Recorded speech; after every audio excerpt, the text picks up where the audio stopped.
Pregnancy and Parenting Podcast. I'm your host, Dr. Elliot Berlin, and today I'm excited. One of my good friends is here, Dr. Jennifer Lane. Welcome aboard. Hi, Elliot. How are you? I'm so excited to have you here. That's how I am. I loved working with you when you were practicing OBGYN, and I cried the day you stopped. But you've been doing amazing things since then, including a recent book that you wrote, The Whole 9 Months, a week-by-week pregnancy nutrition guide, which is all about prenatal nutrition. And in addition to having incredible information in there, it's just gorgeous to look at. Every page makes me want to eat healthy stuff. Thank you. That was actually the idea, we didn't want something black and white and dry and drab. We wanted something exciting and beautiful and tantalizing. I remember I got my copy of it when I was away from my family on a weekend seminar. Maybe I was speaking somewhere, and so I was in the hotel, and I opened it up for the first time, and I had a whole bunch of crappy hotel food. And I opened it up, and I was like, this is not good. I need this kind of food. And it almost like you can look at it and feel nourished. So thank you. Thank you for writing that. I want to talk about you a little bit because you're unique in a lot of ways to other doctors who I work with. And your background it almost feels like you became an accidental OBGYN. I did. That's a funny way of putting it. But that's exactly what happened. Tell me how it happened. I think I started off wanting to be a pediatric neurologist. Oh, really? I had no idea that I would be going in the direction that I did. I was always interested in women's issues and women's health, however, I will say that. And then, medical school rotations, they send you around and you get to try different things.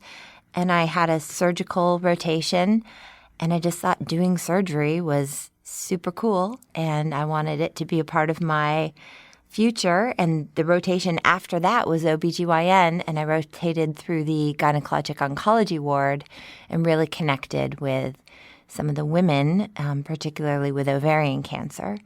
And so I was headed towards, surgical oncology or gynecologic oncology, and OBGYN is just the way to get there. A stepping stone. Yeah. So accidental is exactly how it happened.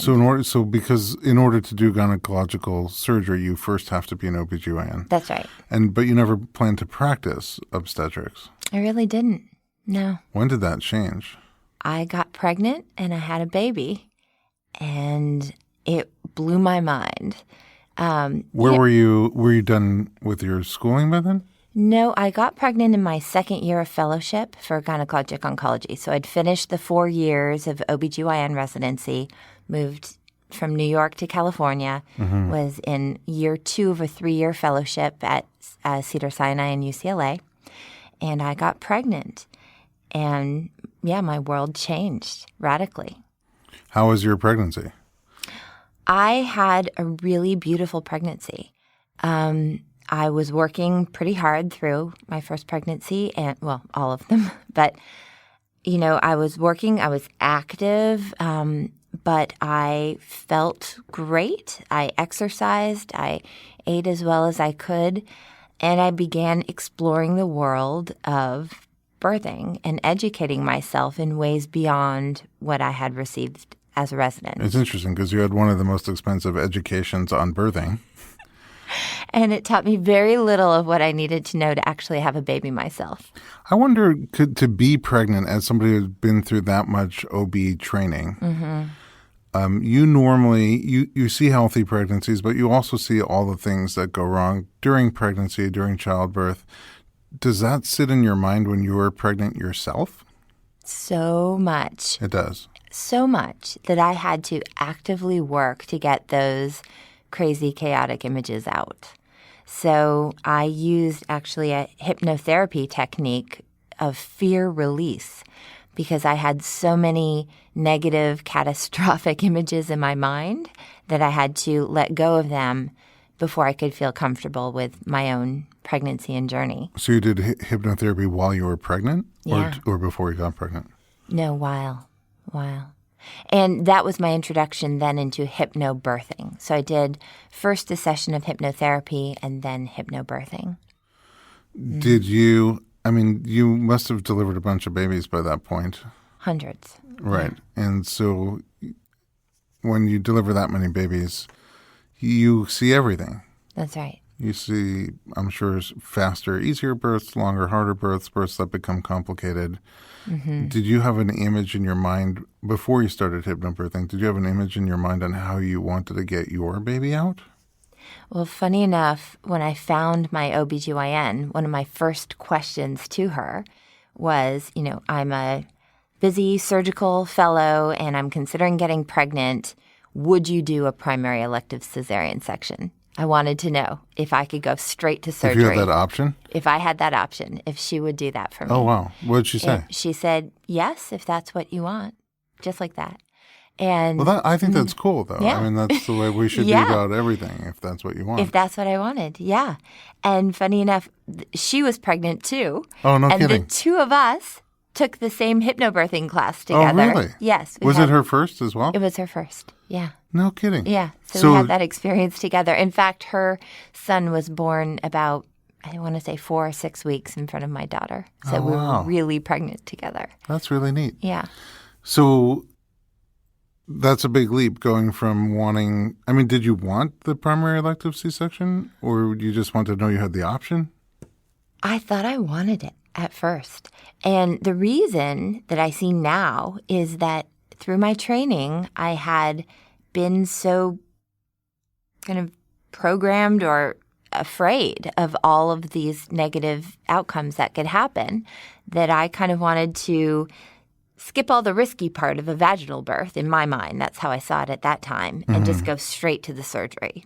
Okay. And have it in a controlled environment with, minimal variables. This is just, I'm telling you, the way I thought of it then. Right.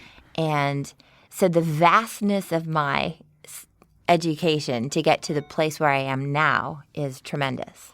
I think a lot, but it's a lot of my colleagues who are female OBGYNs think that same way. Mm-hmm. And it's sort of, I think, interesting and also comforting. Some of our listeners will be in a choice where they don't necessarily want a cesarean but need to have one for one reason or another. Mm-hmm. And I think that there might be comfort in hearing you say, someone who had done a bunch of cesareans and also seen a bunch of vaginal birth, to say that on some level would have been your first choice. That's right. Is you know when it's going to happen, you roll in, everything seems sterile and clean and ordered and organized, and there's a predictable recovery process. Right. Yeah. But if it was something that was god-awful horrible, right, then you would never choose that. That's true. And so I think, to me, there's potentially some level of comfort hearing you say, it's not only is it not the worst thing, there's some benefits to having one. Absolutely. And sometimes where it is absolutely life-saving for a baby or a mother. Yeah. Oh, yeah. We're very lucky and blessed to have that option and for it to be a safe option. I just sometimes have patients who need to have one and they freak out. There's so much fear around it, right, about all the things that can go wrong and how terrible it is. But you were coming in having, seen both and done both and performed both for people. And in your mind, to some level, that was actually the more controlled, safe, easier way to do it. Yes, that's right. That's how I saw it then. So things have obviously changed because somehow at the end you ended up doing hypnobirthing. So does that mean the hypnosis, the fear release that you did, was effective at getting rid of the concerns you had about vaginal birth? I think it was. I think I learned to separate all of the images of other people's stories and journeys from my own experience, and to really the essence of hypnobirthing is very much like a meditation practice. It's getting out of the worry and anxiety and future tripping of what might happen, and just coming into the moment of what is, and releasing fear and just being. So once I started practicing that, and also reading and looking a little bit more critically at some of the practices that were standard on labor floors, I came to look at birth in a different way. Mm-hmm. And how was hypnobirthing for you? Hypnobirthing was one of the most extraordinary things I've ever experienced in my life. I had no idea that it would work as well as it did, but I just seemed to be particularly I don't know, susceptible or Open. open, particularly open. I practiced it like a yoga practice daily from, you'll laugh at this, but 6 weeks of pregnancy on. Wow. I went You took right the class away. that early? I didn't look remotely pregnant. And then I repeated the class 2 more times. I'm No kidding. an overachiever. Yeah, I'll say. And I just practiced it daily, and it became like a sleep meditation for me. I mean, I was able by the end to just, when I heard the first few, chords from this piano music I used to listen to, just drop into this deeply relaxed state. And it was remarkable to me how changing the language of birth just changed my entire psychology of the experience. What kind of language? So in mainstream obstetrics, we talk about things like contractions, and hypnobirthing changes that language to one of surges. And I don't know Softer. if it's just a softer. imagery. You visualize a wave, riding it up, riding it down. It's just kind of a calming mental image as opposed to something that seems painful or Harsh. tight or harsh. Correct. We also talk about in obstetrics breaking the water. And that act of breaking is kind of scary. You're breaking something in my body? Like, what are you doing? Versus the water's release in hypnobirthing. Oh, I see. The one's more violent and one's more natural. Yeah. And one's more done to you and one that you're doing yourself when you're ready. That's right. And hypnobirthing really just encourages you to trust your body and your baby, that this is a natural process that is, you can essentially get out of the way and let your body take over, and it will happen. And as opposed to the language of us needing to actively intervene as doctors, like, I am your doctor, I'm going to deliver your baby. I said, well, actually, no, you are delivering your baby, Right. So it's a very different way of looking at it. It must have also changed the way you approached your patients. Yes. So at that point, I was still in my surgical oncology practice. As I was pregnant, and even when I had my baby, I was in my 3rd year, which was a research year, so laboratory. So I didn't have – I was obviously on call and helping out and operating and things like that, but they weren't my own patients. I see. What really changed was my decision post-fellowship when I opened up my own practice to include obstetrics in that. That was something I never would have predicted. So that's the accidental OB. That's the accidental OB, that I had this truly extraordinary water birth, With your first? It was my first. I had a water birth. So that's different than the elective cesarean you were going for. How did that end up happening? I labored at home until I felt rectal pressure, which we generally tell patients can be, a sign of fully dilated cervix and ready to push. And then I went to Cedars and I checked myself. I was 8 to 9 centimeters. Wow, right when you got there? Yes, yeah. And in no pain. It's the dream that people aim for. Yeah. It but just they happened that way. usually don't know how to check themselves. That's right. I've done lots of cervical exams. And I ran a bath in the bathtub in the room and got into it and told everybody to get out of the room. I wanted quiet and leave me alone. Did you know your baby was coming? Yes. Yeah, I did. And but they didn't know your baby was coming. They didn't. They put an external monitor through one contraction on when I had arrived, just held it there, and I heard an acceleration. That's the baby's heart rate going a little bit up right after the contraction, and it reassured me that everything was fine. So I had no monitoring at all, and I got into the bath and I delivered her. Just you alone in the bath? Just me. There was a wonderful midwife who was on the floor at the time. My OB was actually having childcare issues, which I find hilarious. So she didn't make the birth, but there was a midwife who kind of quietly came over to me as I was in the bathtub and said, I just want you to know I've been present at many water births and I'm here if you need me. And then she stepped back and she just let it happen. And it was an absolutely miraculous, blissful beautiful, painless experience. Wow. Yeah. That sounds really dreamy. It was. And probably like one of the only water births ever at that hospital. Yeah, I mean, they tried to say no, but I guess that was part of like me being a working doctor on staff there. You know, I just said, well, I'm doing this. And, I understand that my experience was different because I was empowered in that way. You know, I had years of training of, giving orders and, to people in those rooms. So I felt very comfortable just continuing that when it had to do with me. And I understand that that's something that most women as patients do not have that experience coming onto a labor floor. The empowerment. The empowerment, yeah. Right. To say that actually, I mean, that's the whole thing is even in our office, it's we work for you. That's right. And we can give you choices. We can give you options. You can opt into or out of anything you want to. Yeah. And I think even sometimes when we say that, it still doesn't register.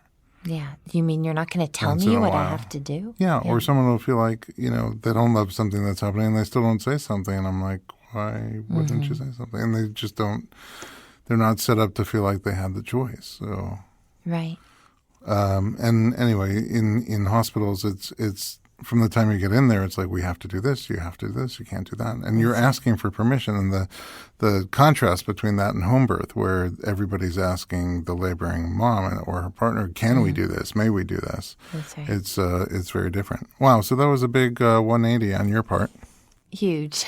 And then you started to practice obstetrics after that. I did because I was so grateful for what I realized, what I'd come to learn was the midwifery model, which is more of this relationship of, client or rather than patient or I don't know how to phrase it, but it's just a softer, gentler, warmer kind of relationship that develops. And I wanted to be in practice so that I could back up midwives and be a support system for them, but also to try to give patients who might not have chosen to go that way more of a midwifery style experience. And still be at a hospital. While still at a hospital and still having access to cesarean section if they needed one.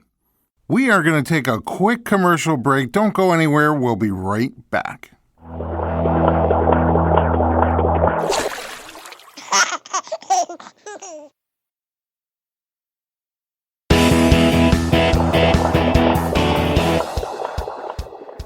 And when we would co-see the same clients, the same patients, just things that doctors typically panic about, they didn't leave your office feeling panicked about. Like even something as simple as going a few days past the due date. Whereas oftentimes patients will come into us, what can we do to get this baby out? I got a hard deadline coming up. Right. Your clients are like, no, the baby's probably going to come before 42 weeks. And there's just so many other things like that it almost feels like your hypnobirthing training that helped you kind of let go of all the fear in how you addressed your own pregnancy. Yes. Also allowed you to be more rational and address the fear of what you'd bring into the relationship between you, the OB, and your client.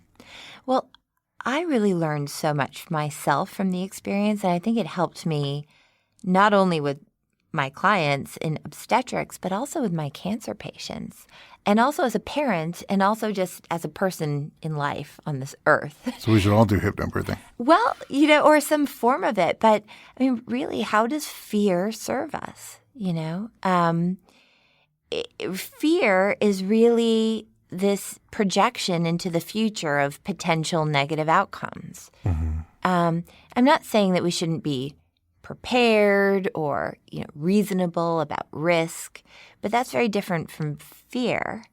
And really, if you just check in with yourself, am I in danger now? Am I, in pain now? Is my baby okay now? Usually the answer is, yes, everything's okay. And if it's no, then you think, okay, so what are the things that I can do To be now okay. to be okay? And then you take those steps.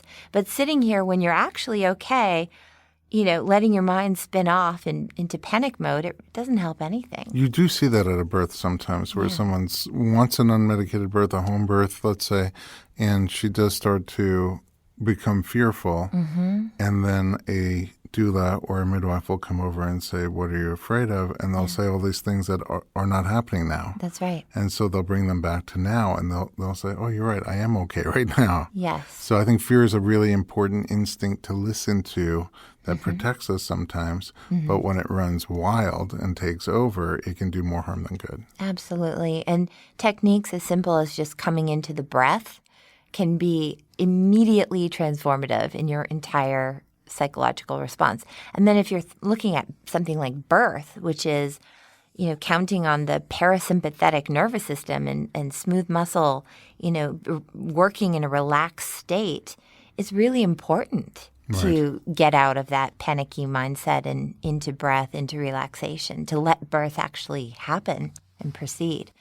And the way most labor floors are set up are just not that way. They're not parasympathetic stimulating. They are not. They are bright fluorescent lights and loud noises and alarms and the random oversized unisex hospital moo and the IV jabbed in your arm, and we got to draw a tube of blood to find out your blood type. That's right. And sign all these documents and the smell of germicide versus lavender. Yeah, just not optimal. It's not very parasympathetic. No. So, I quickly got pregnant a second time, I guess, which is testament to my great experience the first time. And for my second and my third, I decided not to go to a hospital at all. So I had home births for number 2 and 3. And how'd they compare for you? It was just it was as magical as the first, but more so and more comfortable because I missed the annoying car ride from the hospital. Yeah. And probably and I didn't a better have to, tub. Yeah, better, cleaner tub. Much cleaner, I assure you. And I didn't have to, tell strangers, no, don't do this. No, I don't want that. I was able to just have my own space and fully relax in my own home, which was marvelous. I can't imagine there are too many OBs that did home birth with their own babies. It's probably a small group on Facebook. I need to find some. I have yet to meet one, but I'm dying to find one. Oh, that's interesting. If you know one, I'll tell you what, I'll put it out. Us? Yeah. Yeah. Or if you're listening and know one, send me an email. Please. Yeah, I would really love to talk to another woman who's had this experience themselves. Same experience. Yeah. I feel like in one of them you were swimming. All 3 of them I swam. In your pool? Right. I swam through all of the surges. I won't call them contractions. But, yeah, I would stop during the surge and then just swim in between them. And it was really helpful for me. Water's always been very therapeutic for me, very relaxing. And the weightlessness of it, the coolness of it, it was just magic. I love the weightlessness when I'm in water, but then when I get out, it's like a big reality check. I'm like, oh, that was temporary. Yeah. I was sad as could be when I heard you weren't going to be practicing obstetrics anymore. A lot of people were. It wasn't just me. You're guilt-tripping me now. Well, I know you got tugged in both directions. It's really hard to be an on-call OB and also be caring for women with gynecological surgical needs. I can't imagine. I'm sometimes just at the pet store with my kids when I get called to a birth. I'm like, oh, how do I do both of these at the same time? Yeah. It must have been really difficult for you. It was. And having the patients in labor on call for OB and on call for women with, end-stage cancer. That was difficult in itself. But then having 2 kids of your own and then 3 a third. kids. Yeah, it was overwhelming. Yeah, I can imagine. But you're still doing great things for women and also for women during and after pregnancy. Thank you. We're going to take a little commercial break, but when we come back, I want to learn a lot more about the whole 9 months, a week-by-week pregnancy nutritional guide, your book. Join us in just a few minutes on the Informed Pregnancy Podcast.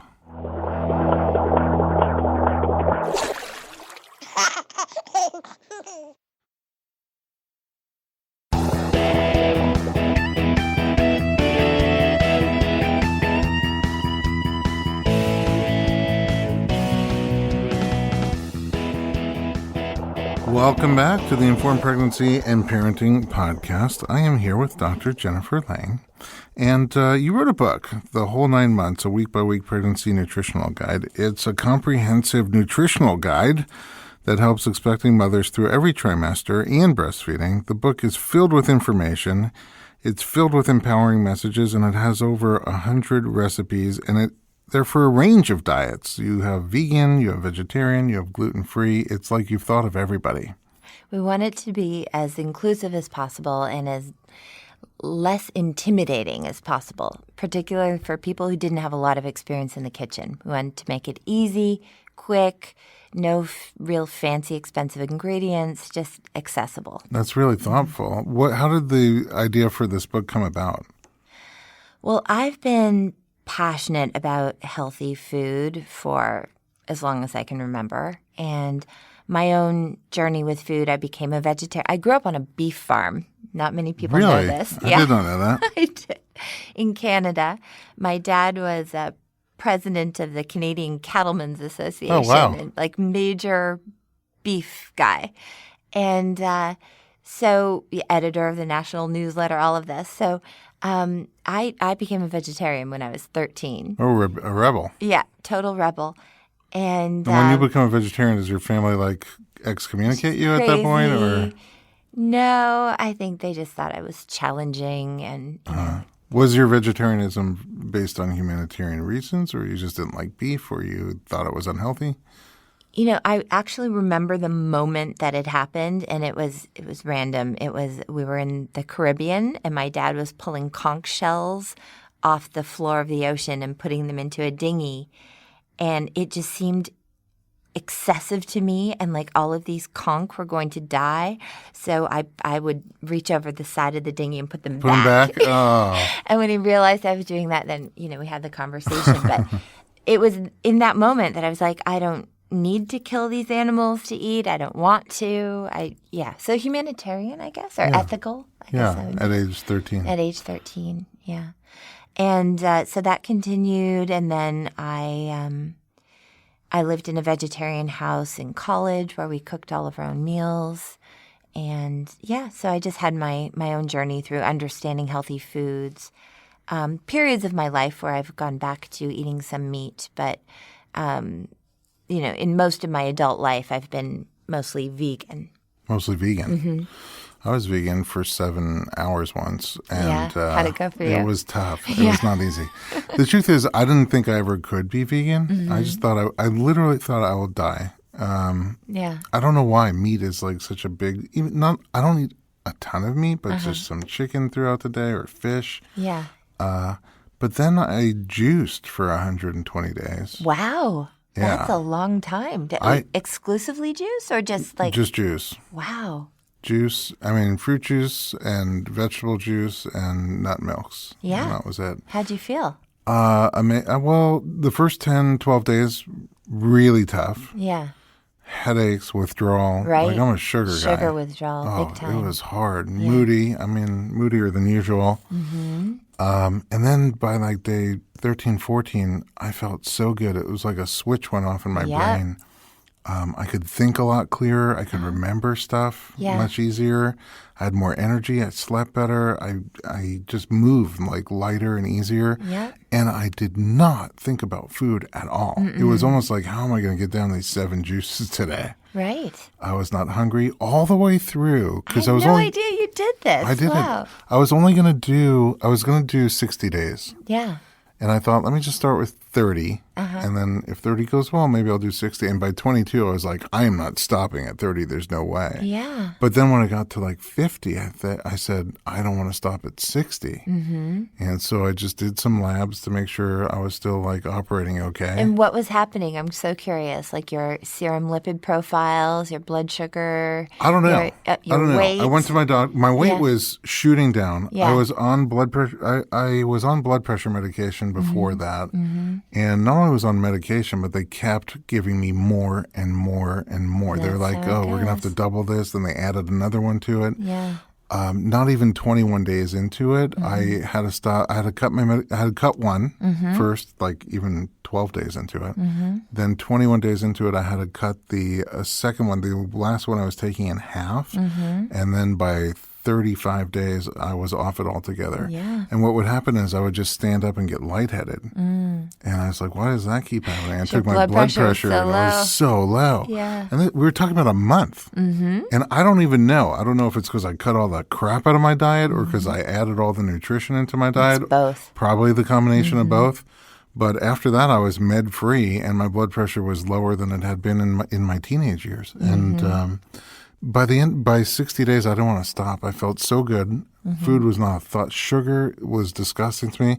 But what actually started happening is towards like 75, 80 days, I would see my kids eating meat and chicken, and it just looked so fleshy all of a sudden. And like you're eating an animal, right? And I'm the guy who loves a steak. By day 100, it was around day 100 where I started to feel the slowdown. Okay. And I didn't do any more labs to see if there was something off, like the wrong way.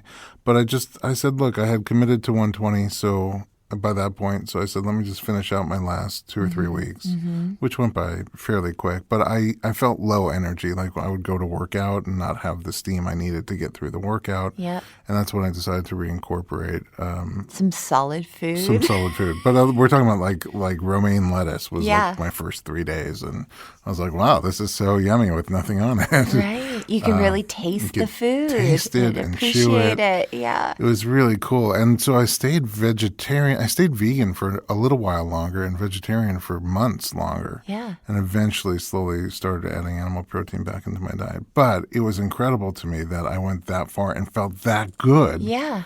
With I was vegan. Yeah. You did this longer than the 7 hours you joked about. Most people will never do an experiment like you just did. But so I'm curious, what happened so you know that this state of health can exist for you. Yes. Med-free, feeling light, bright, optimal weight. With my kids, the incredible things I could do with my kids. Yeah. And not needing to take anything. Pills. Yeah. Yeah. And not drinking coffee, not drinking... Yeah. So, your story just makes my entire case for me. Oh, good. I'm glad I could help. If you just think of, pregnancy, okay, and so many of these mythologized negative things that pregnant women have to deal with, like swollen feet, sore back, low energy, exhaustion, getting too hot. So much of it is related to diet. I can't even tell you. Really? Mm-hmm.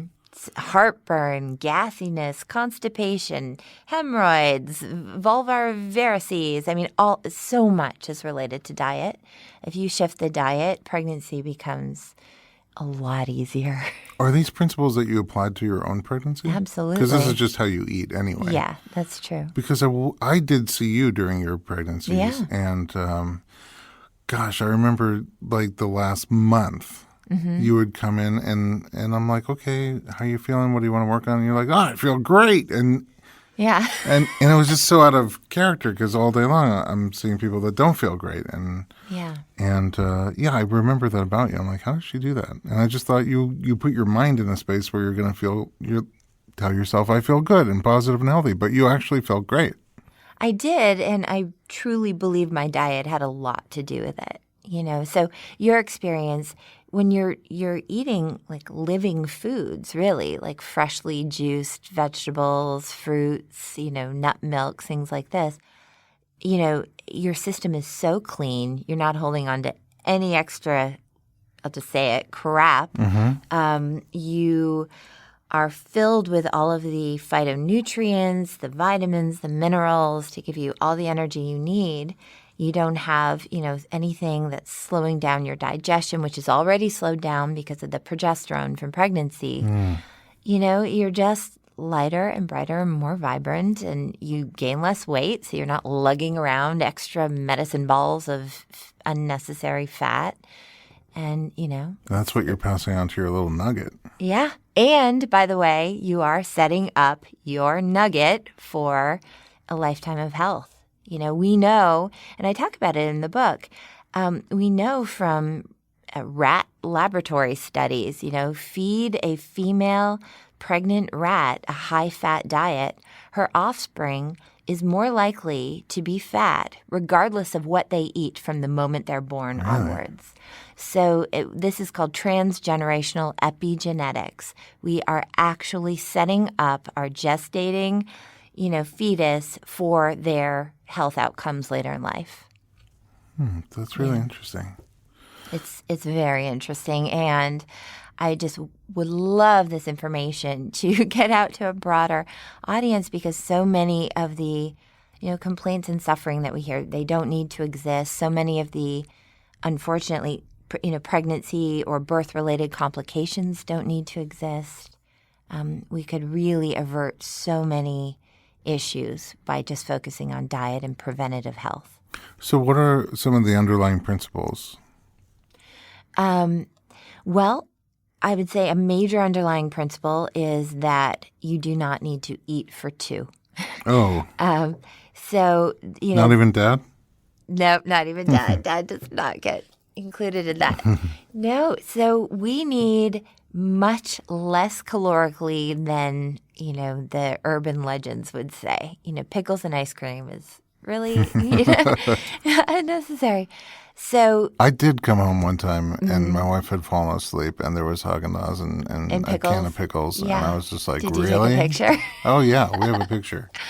Yeah. Well, so I'm not denying that cravings exist. Okay. Cravings are real. But what I talk about is cravings exist throughout life, right? They always exist. They exist, when this is why food companies use their marketing campaigns, their images, you're just bombarded with images that are trying to induce cravings. And usually it's for fat, sugar, or salt. Those are the three big ones that the food industry just knows, touch that button and, people will consume. Can't resist. So I offer in the book, if you crave this, try that. Oh, that's great. Yeah. And there are truly healthy, truly nourishing foods that will hit those same notes but won't be dragging you down, won't be filled with sugar, which is inflammatory and affects your sleep-wake cycle and insulin roller coaster ride, so your mood, so aren't filled with caffeine, for instance, which, again, is going to really deplete you and affect your ability to have deep, nourishing sleep. So, it's not like we have to deny ourselves. We just have to make smarter choices when we notice that the craving arises. I don't know. I think that a major thing is people think, oh, I'm pregnant. I've got to eat. And in fact, you need 0 extra calories in the first trimester and only about 300 extra calories in the second and third trimester. Per day? And that's very little. If you think of what 300 calories is, it's like a cookie. Right. For me, 300 extra calories is 15 minutes on the treadmill. Yeah. Well, that's if you're trying to burn it off. That's what I mean. When I think of it, that's what pops in my head. Okay. Because when I look at a food, I'm like, Is that worth 15 minutes on a treadmill? I don't know if I have that kind of time today. Yeah. And it's, a lot harder to burn it off than it is to put it in. Yeah, that's what I'm saying. So, most women, unfortunately, do gain more than the recommended amount of weight. And it's really not benefiting them. I mean, also, most women today take a prenatal vitamin. So it's not like you have to eat too much more to get the nutrition that you need. Ideally, you would get it from the foods that you're eating. That's true. And so if you focus on those foods being really nutrient dense and not just empty junk foods, you are easily covering your bases. I mean, I think that people worry way too much about making sure that they get all the right nutrients. If you're essentially not eating junk and you're eating whole foods, real foods, and ideally plant-based foods. I'm not saying you have to eliminate all animal products, but, if plants form the majority of the intake, you're set. You've got it covered. You have your nutrition. You have your nutrients that you need. You do. Do vegans or vegetarians have to do something to make up for the fact that they don't have animal protein? No, as long as they're making sure that their diets are balanced, because you can be a junk food vegan as well. Oh, yeah. Oreos. Well, that's what happened after I juiced for a while. I definitely became a junk food vegan. I realized vegan does not necessarily equal healthy. Even the things that are, like just even how much potato and coconut and avocado I could eat, even though they're inherently not unhealthy things, too much of a good thing. That's right. And if you're just focusing on them, and then you're missing out on others. Yeah. As long as you're eating a varied diet, a wide variety of different things, you're going to be okay.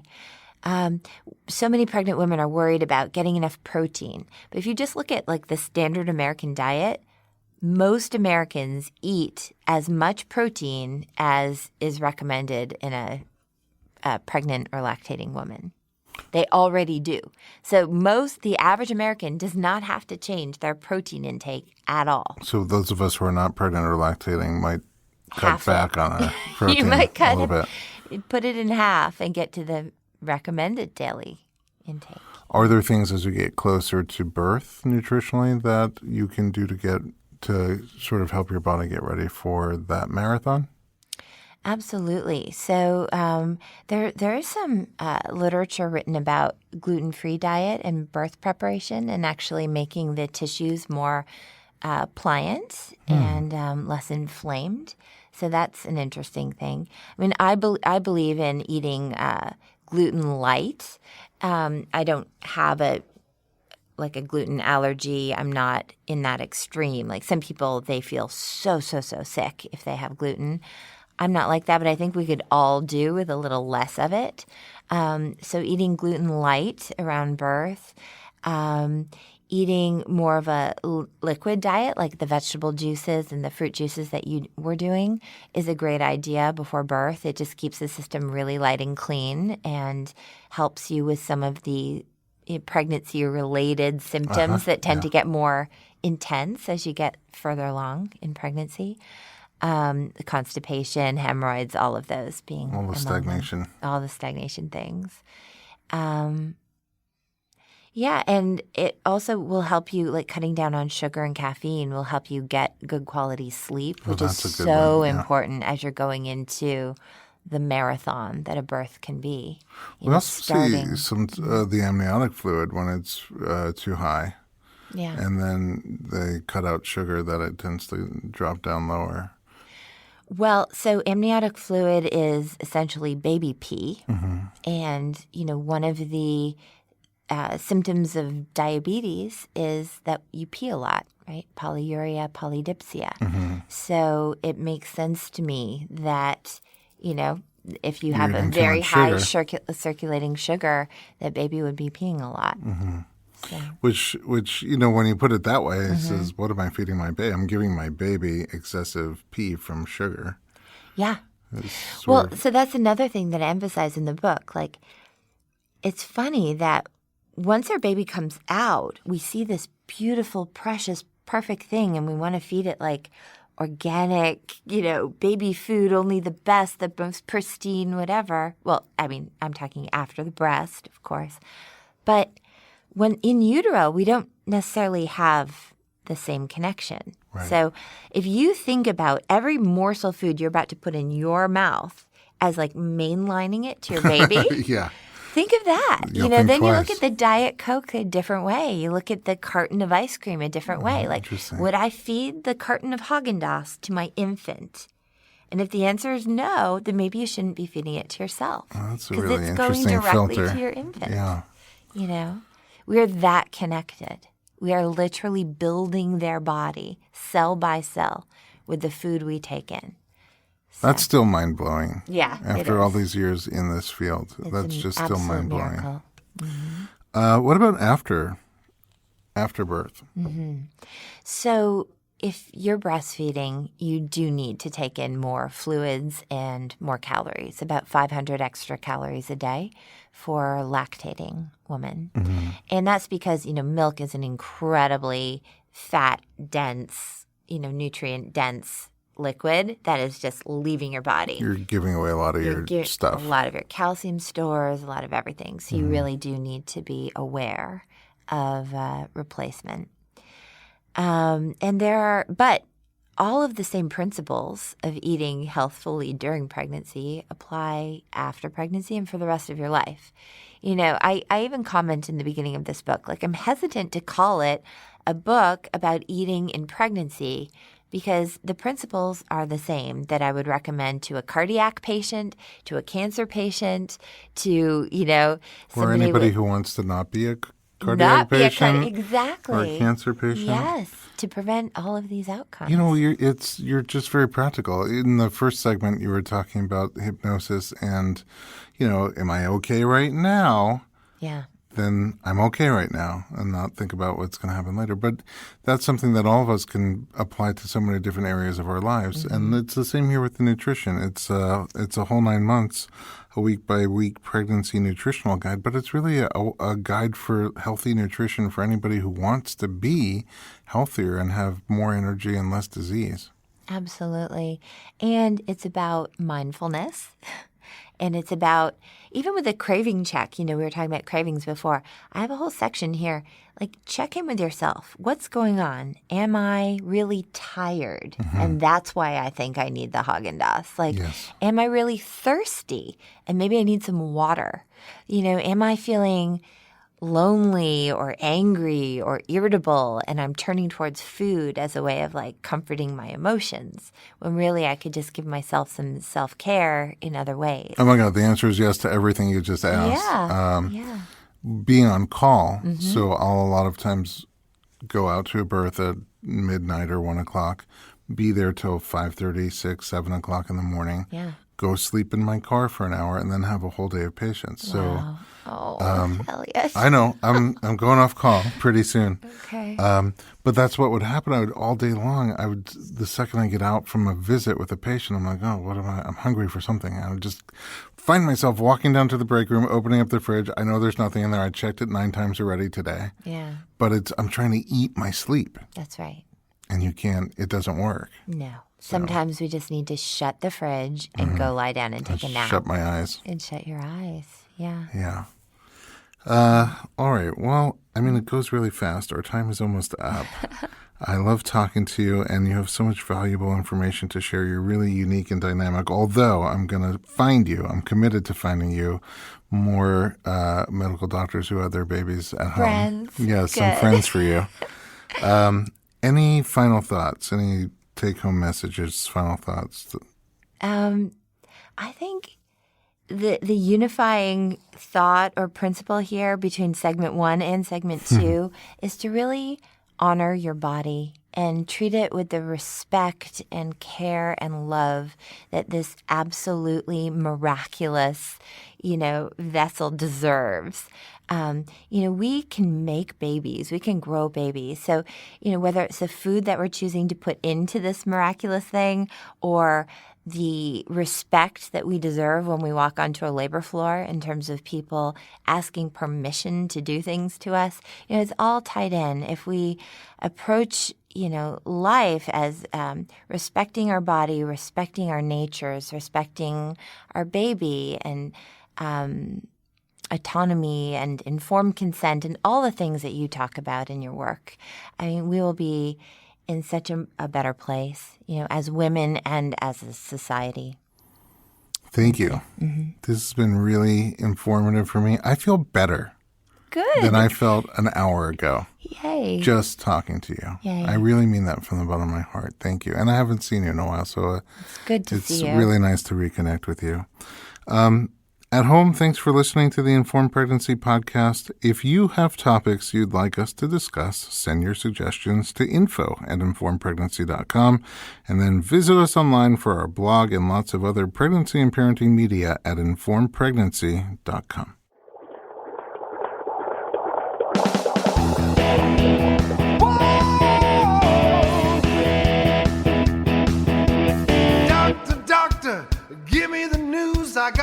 Hold